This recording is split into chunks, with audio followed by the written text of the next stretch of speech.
똑같은 경력을 가진 두 사람이 면접장에 들어온다고 상상해 보겠습니다. 첫 번째 사람은 잘 다려진 옷을 입었습니다.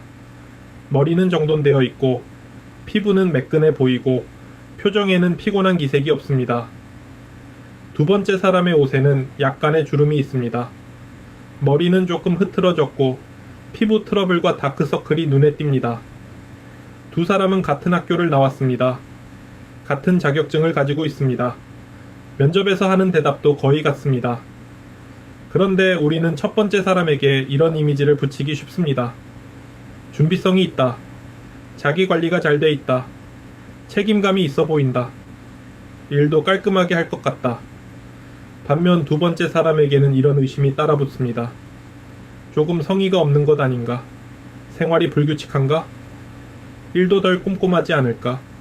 하지만 우리는 아직 두 사람에게 일을 시켜보지도 않았습니다.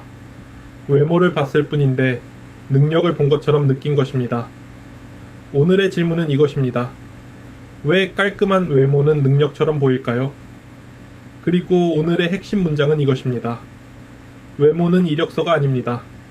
하지만 사회는 외모를 가장 먼저 읽히는 이력서처럼 사용합니다. 깔끔한 외모라는 말은 상당히 중립적으로 들립니다.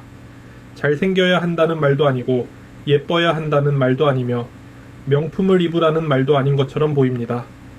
그냥 기본만 하면 된다. 사람들은 이렇게 말합니다. 그런데 현실에서 말하는 기본의 범위를 자세히 보면은 단순한 청결보다 훨씬 넓습니다.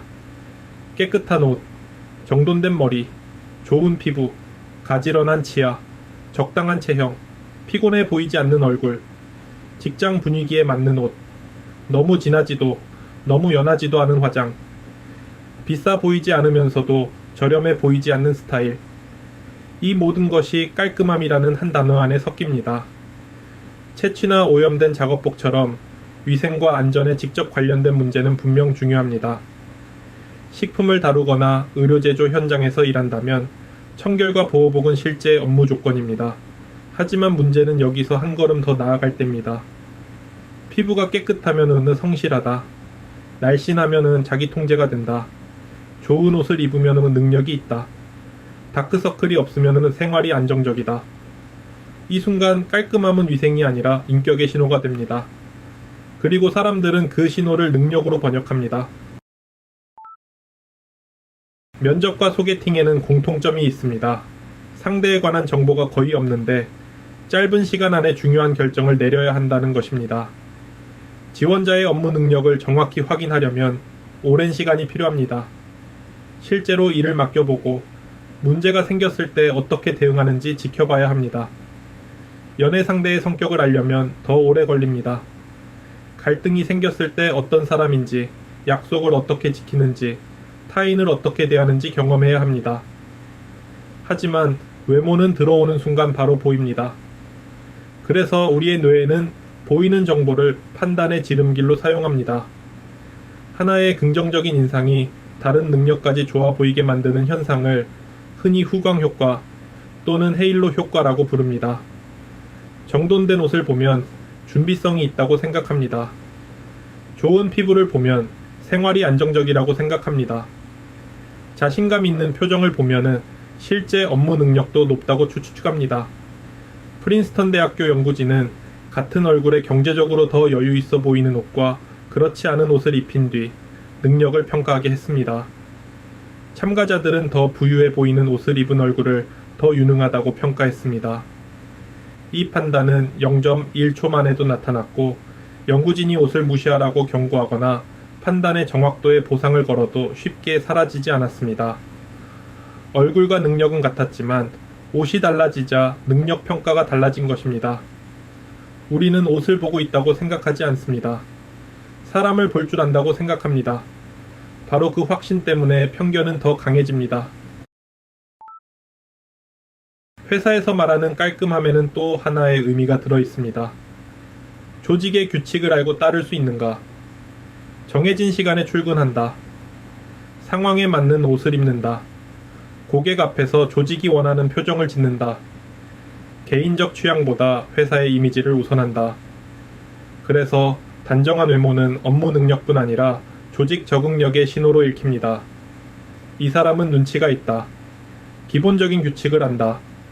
회사에 문제를 일으키지 않을 것 같다. 하지만 여기에는 위험한 비약이 있습니다. 옷을 잘 입는 능력과 문서를 잘 만드는 능력은 다릅니다. 화장을 잘하는 능력과 고객의 문제를 해결하는 능력도 다릅니다. 머리 모양을 회사 기준에 맞추는 능력과 창의적으로 사고하는 능력도 다릅니다. 한국에서도 외모 중심의 채용은 오래전부터 정책 연구의 대상이었습니다. 한국여성정책연구원은 2007년부터 기업의 외모차별적 고용 관행과 이를 줄이기 위한 법제도적 방안을 별도 연구 주제로 다뤘습니다. 이후 연구에서도 일부 채용 현장에서 외모처럼 직무와 직접 관계없는 요소가 고려되는 관행이 남아 있다고 지적했습니다. 현재 한국의 채용절차법은 직무 수행에 필요하지 않은 용모 기체중 같은 신체 조건을 기초 심사 자료에 적도록 요구하거나 입증 자료로 수집하는 것을 금지합니다. 고용노동부는 2026년에도 이를 채용절차법 점검 대상으로 명시했습니다. 그러나 서류에서 키와 체중을 지운다고 해서 면접관의 눈까지 가려지는 것은 아닙니다. 외모를 적지 않아도 면접장에 들어가는 순간 외모는 보입니다. 명시적인 평가표에서는 사라졌지만 머릿속의 평가표에는 남을 수 있습니다. 그렇다면 깔끔한 외모는 전적으로 개인의 노력으로 만들어질까요? 꼭 그렇지는 않습니다. 깔끔해 보이기 위해서는 시간과 돈, 건강과 생활, 안정성이 필요합니다. 몸에 잘 맞는 옷을 사야 합니다. 옷을 세탁하고 다릴 공간과 시간이 있어야 합니다. 정기적으로 머리를 자르고 치과와 피부과에 갈 수 있어야 합니다. 충분히 자고 규칙적으로 식사하고 운동할 여유가 있어야 합니다. 출근 전에 외모를 정돈할 시간도 필요합니다. 육아나 가족 돌봄을 맡은 사람, 야간 노동을 하는 사람, 여러 일을 동시에 하는 사람, 질병이나 약물 부작용을 겪는 사람, 세탁과 주거 환경이 안정적이지 않은 사람에게는 같은 수준의 외모 관리가 훨씬 큰 비용이 될 수 있습니다. 그래서 깔끔함은 때때로 성실함보다 자원에 대한 접근성을 보여줍니다. 충분한 수면, 안정된 집, 좋은 옷, 관리할 시간, 의료와 미용 서비스에 접근할 돈. 그런데 평가자는 이 자원을 보면서 능력을 봤다고 착각합니다. 앞서 소개한 프린스턴 연구에서도 같은 얼굴이 더 부유해 보이는 옷을 입었을 때 더 유능하게 평가됐습니다. 연구진은 이런 판단이 저소득층의 능력을 부당하게 낮게 보게 만들 수 있다고 지적했습니다. 여기서 외모자본이라는 말을 사용할 수 있습니다. 외모가 실제 돈이라는 뜻이 아닙니다. 사회가 특정 외모를 신뢰하고 보상하기 때문에 그 외모가 취업 기회와 인간관계, 더 좋은 대우로 전환될 수 있다는 뜻입니다. 깔끔함은 개인의 성품이 아니라 사회적으로 환전 가능한 이미지가 됩니다. 외모가 노동시장에서 보상받는 현상은 경제학에서도 연구되어 왔습니다.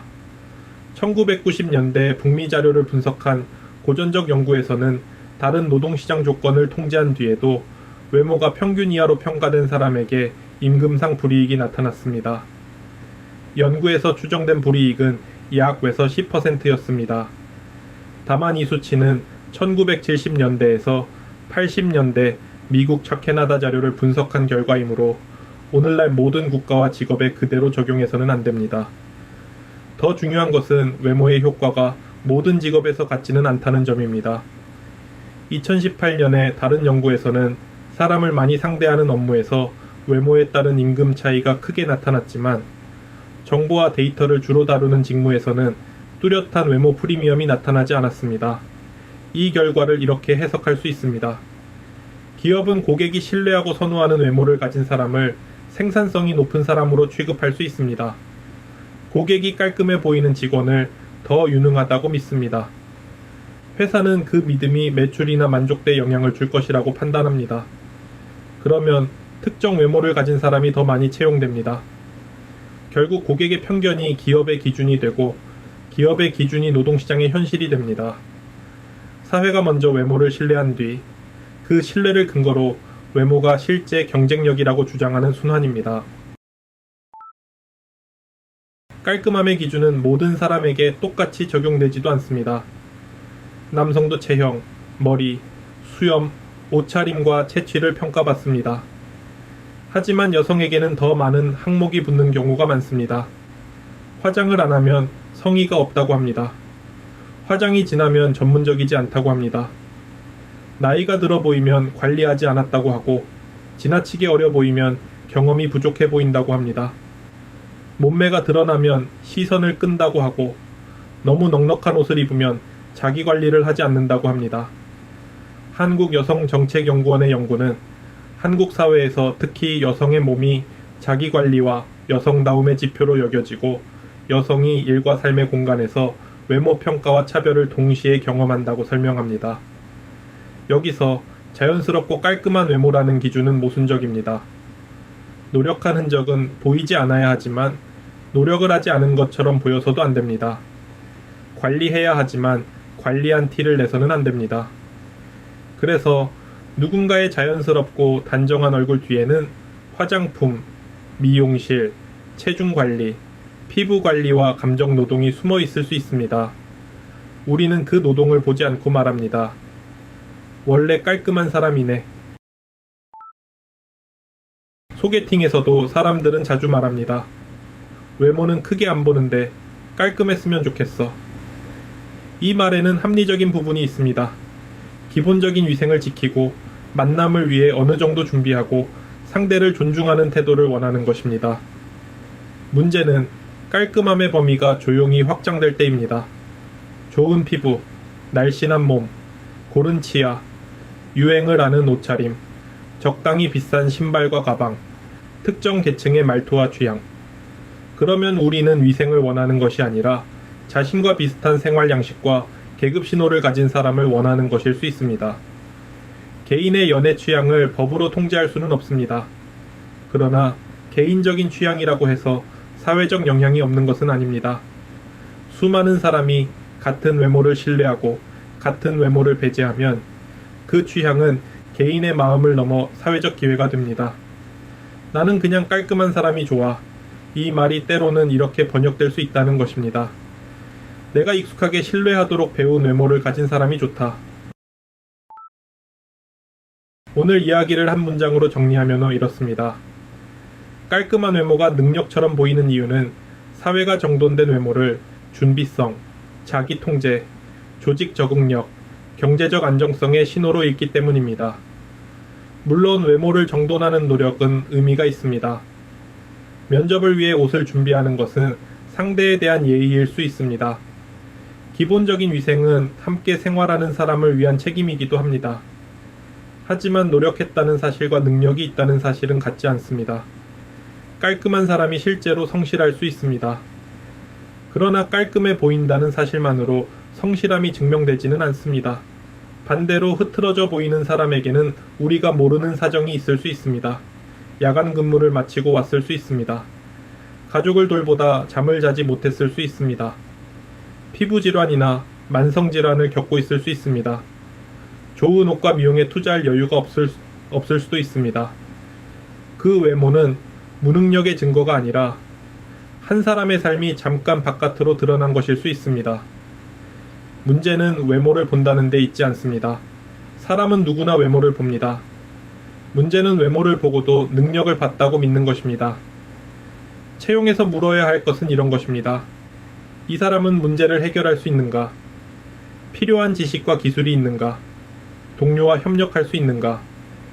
책임을 맡았을 때 결과를 만들어낼 수 있는가?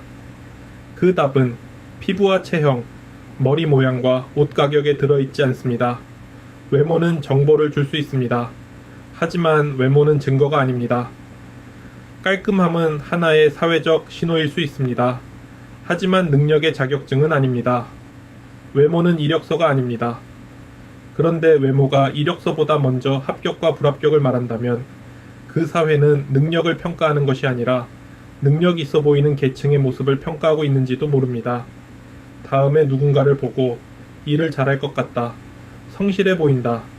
조금 신뢰하기 어렵다. 이런 생각이 떠오른다면 한 번만 질문해 보면 좋겠습니다. 나는 지금 이 사람의 능력을 본 걸까요? 아니면 이 사람이 능력 있어 보이는 외모 규칙을 얼마나 잘 통과했는지 본 걸까요? 시청해주셔서 감사합니다.